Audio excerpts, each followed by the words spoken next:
Magandang hapon sa inyong lahat mga ka-farmers, mga ka-viewers, mga subscriber from Luzon, Visayas at Mindanao pati sa abroad at ibang bansa. So sa hapong ito, nagpapa-harvest po tayo ng talong. So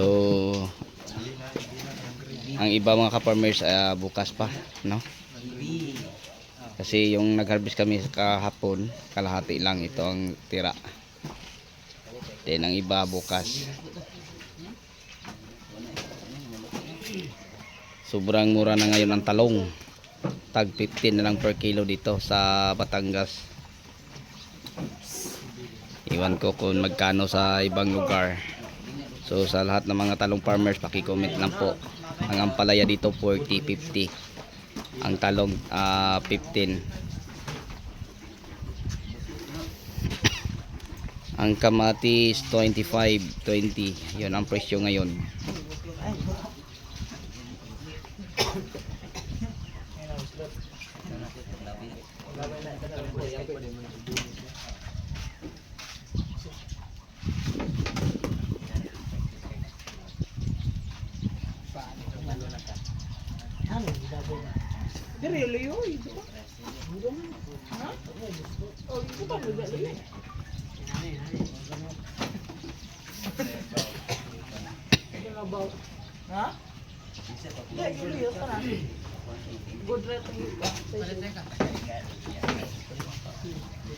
Good rekwa kay simi na ng uban.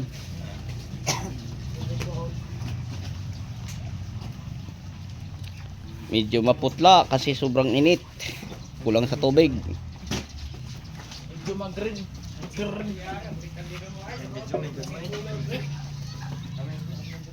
So nakakatuwa silang tingnan mga farmers, no?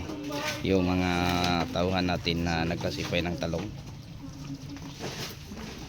Kasi mga ka-farmers, ang kabilang nating area ay balak na po nating iraton. Para pagdating sa katapusan ng May, meron na po tayong maha-harvest. Kasi 27 to 30 days lang antayin natin, pwede na tayong makapag-harvest. So pipitasan pa natin isang bisis kasi marami pang bunga pagkatapos iraton na natin. Kasi yung isang area natin na niraraton, yung sa 3,000 kapuno, ay napipitasan na. So bukas ang pitas mga ka-farmers. Ayan, nakakatuwa po sila pagmasdan. Uy, si Kanay. Uy, si Kanay. Ay, tao ni ka, Paul. Yari-peri na libang pa. Wala. Wala ka tawag.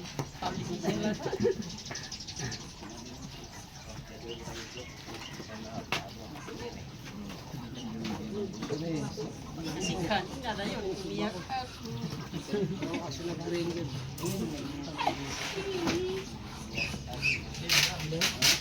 Sige.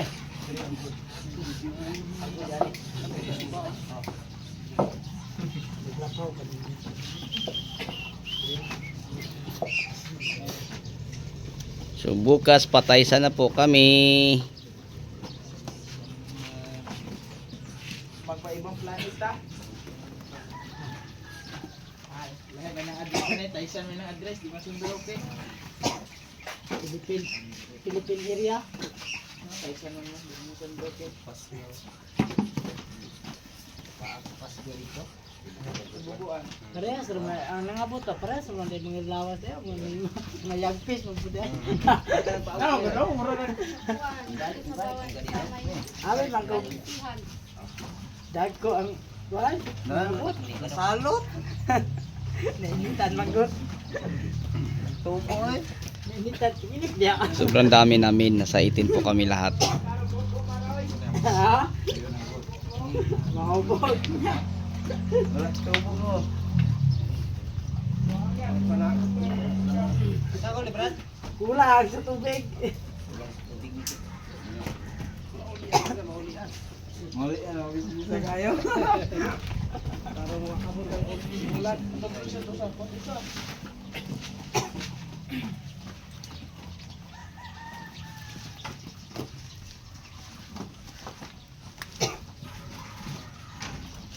So sa inyong lahat hanggang dito na lang. Maraming salamat. Bye bye and God bless. Happy watching.